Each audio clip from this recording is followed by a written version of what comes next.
fourth Sunday of Advent, we heard of the story of the visitation where Mary encounters Elizabeth and the two infants, St. John the Baptist and Jesus, encounter one another. A crossroads, an intersection, if you will, of the human and the divine.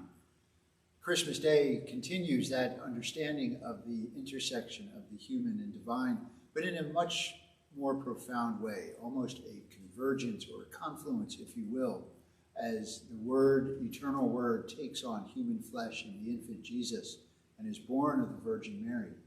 It's a reminder to each of us that we continue to encounter Christ each and every day, that we often have, even in the most sublime and simple moments of our lives, an intersection of the divine and the human. And in a very special way, the celebration of Christmas brings that to life.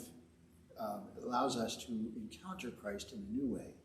We encounter Christ so many different ways in our lives, whether it be through the sacraments, the Eucharist, through prayer, through the proclamation of the Word, through our encounters with one another. We continually to see that intersection between the human and the divine.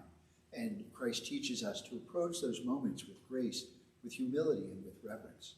And just as we strive to show humility and reverence towards our God, in the incarnation, in the Word becoming flesh, that humility and reverence is shown to us from God, recognizing his sublime and profound love in our lives.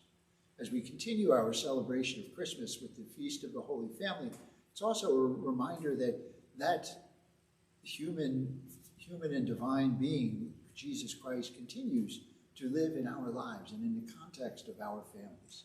So we allow the love of Christ, the love of God found in Jesus Christ, to continually reside in our hearts as we gather together as a community of faith, as a family, and in so many different ways, so that we become, in a very special way, the vehicles of God's love, the vehicles of God's grace, God's reverence, God's humility for us, and his love, so that we can share it with one another.